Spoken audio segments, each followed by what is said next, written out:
The Minnesota Vikings had a Cinderella story of a season in 2024 after a horrible news breaking of JJ McCarthy in the preseason and that season-ending injury before he even got his NFL career started. Sam Darnold had a ridiculous stretch. I mean, I remember that early win against the Packers and against the Houston Texans. It was like, these are good football teams, and the Vikings just might be legit. That was all evident because of the fact that they had all those takeaways. My biggest reason of why Minnesota was very good last year, Dallas Turner, a great player in college, a first-rounder, 24th overall pick, couldn't even basically see the field at times last year. It was limited to just special teams play because of how good the Vikings were on the edges. They decided that they wanted to build through the offensive line. That was the weakness against the Los Angeles Rams in that playoff game and against the Detroit Lions, trying to punch it in the red zone, and that win all be the 5th seed matchup at the end of the year. They go with the versatile Donovan Jackson, who for all intents and purposes might have been the most valuable player, not Jeremiah Smith or Will Howard, but Donovan Jackson for the Buckeyes, bumping out from left guard to left tackle. Minnesota opens up the year at the Chicago Bears. Now you see the stuff in the back behind me of the Bears stuff, but of course I've followed Minnesota my entire life and know this roster very well. The pickup of Javon Hargrave, who had been a great defensive fixture and that revolving door now at defensive tackle for Philadelphia Eagles that just produces great players, as well as Jonathan Allen, who had been a great piece for Washington for years in there. Harrison Phillips had come over from the Buffalo Bills. There's Jonathan Grenard, Harrison Smith, Hitman behind it. That Vikings defense is primed and ready. This is a very tall task for a Ben Johnson offense to start the season off facing that great Vikings defense with Brian Flores under the helm. But week one, the Bears at Soldier Field, the Monday Night Football. There's just a lot of weapons for Chicago. You could imagine that they've got a game plan to get the ball out of Caleb's hands into Odunze, DJ, Colston, Burden, to have the Bears winning this game. Don't just click off because you see the Bears stuff in the background, Minnesota losing. Just see this as a rookie experience. Chicago usually beats Minnesota at Soldier Field. Just remember, last year it was like, how did the Bears almost come back and beat them in overtime? Minnesota had that game up by 11 points with there was only 25 seconds left. They get the onside kick. But anyway, Minnesota starts off the year with that loss. Week 2, it's Sunday night against Michael Penix and the Atlanta Falcons. We get to see the rematch. Penix against McCarthy, the rematch of the 2023 college football playoff, the national championship game, the Michigan Wolverines against the Washington Huskies. Penix and the Falcons will be ready for that. That one is at US Bank Stadium, the home opener for the Vikings. McCarthy does not get the good end of the stick. He gets the short end against Atlanta. Again, this is a year where I expect to see a bit of the growing pains and struggles where he's in that first year under starter. The fact that he's thrown to Justin Jefferson and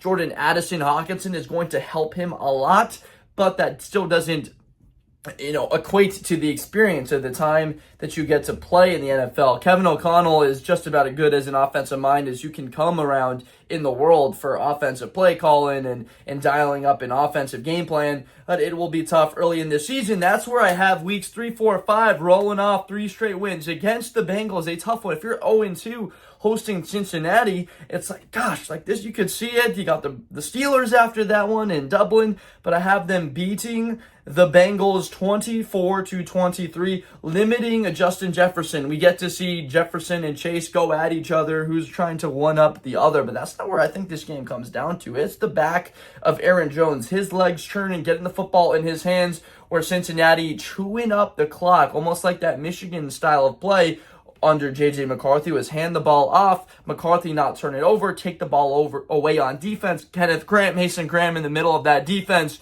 and win games in the fourth quarter and just suffocate teams to death, bury them alive in the dirt. A win moves them to 1-2 on the year before they head out to Dublin. Minnesota against the Steelers. Aaron Rodgers against JJ McCarthy. We get to see the Vikings one last time face off against Aaron Rodgers. Just about no faces are familiar for Aaron except for the guy he used to play with and Aaron Jones in the backfield. I think Aaron Jones makes him pay 21-13. The Steelers fall to Minnesota in Dublin. That's going to be great. I don't even know if you can buy tickets for this game yet in the United States. This is like the most expensive ticket. I did a video all about it. It's like $800 is the cheapest ticket to just get in the building for Steelers and Vikings. Week 5, keep it going. They're in London. They're overseas. What do they eat in London? Like biscuits? Something like that. I've never been there. But, you know, where else I will be, though, at the time that you watch this is Africa. I'll be in Tanzania to see the Great Migration. That's why if I'm making any mistakes in this video that you perceive as mistakes, it's because I'm recording this video a couple weeks prior to you seeing it. So when you're watching this and you're like, wait, he's talking about a guy that like got hurt. It's because I don't know. That hasn't happened yet in the world where I'm recording this. And I'm coming out with this content so that when I'm scheduling it, we can have content coming out, pouring out, so we're ready for the regular season, and I don't have, you know, a couple weeks off while I'm in Africa, seeing lions and wildebeest and crocodiles, trying to eat them as they cross the river. It'll be pretty fun. And so the Browns in London, I've got them beating the Browns 28-16. Why? Because what has Cleveland got at quarterback? Sanders, Pickett, Flacco, Dylan Gabriel, who's it going to be? We don't really know. Quinshon Judkins, we do know, is a good back in the backfield, but not enough to carry the Browns to a win. Coming off the bye week, they have a bye following that. At that point, Minnesota would be 3-2 on the season. Not the best time for a bye, but you kind of like it, though, before you play the Eagles, at Chargers, at Lions, and then the Ravens. And then 2 divisional games, Bears, Packers. Eagles, at Chargers, at Lions, then the Ravens. Holy cow. I've got them losing that one against the Eagles 30-10. Philadelphia and the risks that they pose when you're trying to line guys up in man coverage, maybe don't do it with A.J. Brown and Devontae Smith. If you get that pressure there with Brian Flores' scheme, as he's going to try to dial up on Hurts throughout the day, it's gonna work a couple times. Maybe get a couple sacks, a takeaway or two. But guess what? The screenplay, Saquon Barkley, I almost guarantee you're going to see Saquon pounce for a 52-yard screenplay touchdown. The Eagles handle Minnesota at US Bank in Minnesota, dropping then to 3-3 on the year. Then you're going to SoFi Stadium and a team, not the talent at the skill positions, but Trey Harris, Ladd McConkey, Omarion Hampton, who they just took. We've talked a lot about Michigan in this video, and well, granted, because of JJ McCarthy, it makes sense. A lot of Michigan fans may be watching this, or Vikings fans, and understand the history of McCarthy with them, is Jim Harbaugh's going to have something dialed up for JJ. And in the form of Derwin James, a lot of plays at the line of scrimmage. Jesse Minter, the defensive coordinator, was also there at Michigan. And Omarion Hampton, the running back for Jim Harbaugh, is going to fill in like that role of what Blake Corum had been and Donovan Edwards had been for Michigan the last couple of years. I've got the Chargers winning this 32-18. It is a tougher matchup, and at that point, Minnesota drops to 3-4 on the year before they've got a road game at Ford Field against the Detroit Lions. Have them losing that one as well.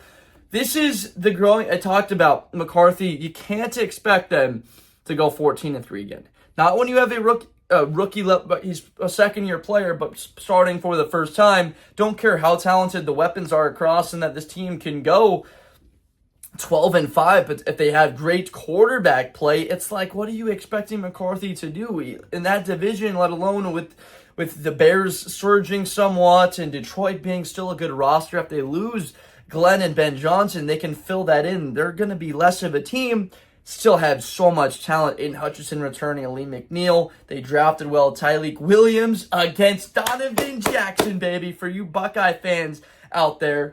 These guys used to butt heads every single day in practice, with Jackson being primarily a left guard, and then, of course, Tyleek Williams being on the interior, a defensive tackle for the Ohio State Buckeyes. And so we get to see them square off against each other. In this one, I've got Tyleek getting the advantage with the Detroit Lions beating the Vikings, dropping them down to 3-5 on the season after being 3-2 going into the bye. And it doesn't get easier. Like, you've got Lamar Jackson. We know what Lamar does to NFC teams. He runs through them. And with Derrick Henry now, that team is fired up, ready. The last 2 years, they've been so frustrated. The champ game against the Chiefs, the next year, last year, the ending, feeling like they were coming back and surging, and Andrews drops the 2-point conversion. fired up Ravens team all throughout the season. They lose 36-14, dropping them to 3-6 on the season before they get a win against the Bears at home. Usually that's the way this series works. You look at the last 50 years, Bears beat Minnesota at Soldier Field in Chicago, and the Vikings beat the Bears, whether they're playing at home. Back in 2010, they lost at home against the Bears at Gopher Stadium, and I think 2018, Bears beat them, and Cousins in that win in game, but it's been tough for Chicago to get wins in Minnesota. It's been a very tough place for them to play. So beating the Bears 26-14, this is a back-to-earth game for Caleb. If you stop the pass game, like Johnson's going to want to run the football, but the focal point, right? Cole Kmet, Colston Loveland over the middle, and picking one of those wide receivers. You have to choose one of them for who you want to take away and then force those matchups to the outside. Because you can't double all 5 of those receiving weapons because you're going to have one player left. You're going to have to leave some guys out in single coverage in order to cover Chicago, and I think in this particular instance, they're able to win that one. Moving them up to 4-6 on the season. They get this great little stretch. They beat Green Bay at Green Bay. I'm fired up too. 27-23. They beat the Packers at Lambeau Field, a spot that has proven tricky the last number of years. And Green Bay, they want to run the football with Josh Jacobs. And of course, Matthew Golden poses a threat to everybody they play, maybe except for like Buffalo with Maxwell Hairston who can run with him. They play Denver, like Pat Surtain is a guy that can, like Derek Stingley in Houston, and maybe Sauce. There's maybe 4 teams in football, all of them in the AFC that can take care of Matthew Golden, type 4.29 speed. And the Packers, they beat them and moved themselves to 5-6 on the year before they play at Seattle. Will it be Jalen Milroe? Or is it going to be a rematch against Sam Darnold? Is Sam looking for revenge? Is Minnesota looking for revenge on Sam Darnold after he just played horrible in those last 2 games? To put it matter-of-factly, like Jefferson wasn't a factor. Darnold was not good. He got sacked a whole bunch of times, and they couldn't execute in the red zone, and they wound up being 14-2, dropping the next 2 from being a 1 seed and a bye, being straight to the divisional round, to being ousted big time by the Rams. Not even their home place, but at State Farm Stadium. Just a tough break. At that point, I got them winning though, 27-19. They beat Seattle, exact any kind of revenge the fans want. 6-6, and then the schedule again. It's tricky here. It's not tricky. It's just tough. You got the Commanders. I have them losing 27-34. An all-out effort. McCarthy with his legs on the outside, running, scrambling, getting into the end zone, rush touchdown. Jefferson finding ways to scrap in that game, but not being enough. There is a reason why Jaden was taken 2nd overall and McCarthy taken later on in the 1st round, is because he's just got a little bit more talent and like the upside than what JJ has. JJ wasn't exactly the flashiest guy going to that national championship run in the year before, and their semifinal loss to the TCU Horned Frogs. So a loss there a little bit eliminates any hope of the playoffs, but if it wasn't already, a loss at Arlington Stadium against the Cowboys, 27-20, pretty much cements it all for them in that one. They fall to 6-8 on the year. Pickens obviously added to that offense, adds another element that Dallas hasn't had in quite a bit of time, where they've just got these 2 very solid weapons. One of the worst stories, like George Pickens was supposed to have this camp there in Pittsburgh, and he ended up reneging on it, and Pat Freiermuth had to step up for him. Not one of the cooler stories, not at all. Just not a great look that he forced this company to have to come up and scramble for the event happen for these kids that had paid beforehand. Just not a great look. But the Cowboys with a win, 27-20. They fall to 6-8 before they get a win at the Giants, 23-7. Confident they'll beat the New York Giants and get pressure on whoever the quarterback is. For the sake of Jackson Dart, please don't let it be him, because Brian Flores in that defense is just going to come after him. McCarthy, again, they'll come after him with Dexter Lawrence and Brian Burns, Abdul Carter, of course, that defense. But in the secondary, it's such an advantage. Jefferson and Addison for a big day. 23-7 a win. They play on Christmas against the Lions, which, as of now, looks to be an amazing matchup. We're excited for it. Of course, playing Detroit on Christmas a magical day for so many people, but have this being a lesser of an important matchup. Minnesota already eliminated from contention, being 7-8. A loss there, 19-17, close. They keep it close, and maybe have a shot to win it at the end. But 19-17, they fall, drop into 7-9, and then Green Bay, who's got everything to play for at the end of the season, Minnesota not, and they lose 25-17 to round out the end of their year. Again, the Green Bay Packers, Lions, Bears all had very tough schedules. They play within the NFC North. That division, as well as the AFC West, are the top in football. If you want to argue me that, let me know in the comments, as well as if you think the Minnesota Vikings are going to have a better year than I'm letting on, and McCarthy can immediately be that guy to start off. Personally think we need to see a player in that defense that can fill in and be what Harrison Smith has been. He's been so good for so long. You almost feel like there's going to need to be a replacement at some point. Like, thought it could have been Malachi Starks. Assume that they might go with like Emin Ori. Of course, we know they wind up with Donovan Jackson. As a Buckeye fan, very happy with that. That's again where a little bit of the knowledge about Michigan comes from. Did a bit of research, of course, but the Buckeye knowledge I can just spit out. I know that Michigan roster very well. 7-10 on the year. Let me know in the comments. Of course, subscribe for more content in the future. Try to keep this as impartial as I can and just talk about the sport and what I truly think is going to be these teams. I like JJ. It's funny to say that as a former Michigan quarterback, but wishing him well. I hated the way it went last year for him and hope they do well. It's not the Green Bay Packers, so there's that animosity. But even still, Green Bay, a great roster up there. But thank you so much for watching. I hope everybody is doing great, getting ready for the start of the regular season. No, I am excited, and I will see you all next time with another video dropping. Take care.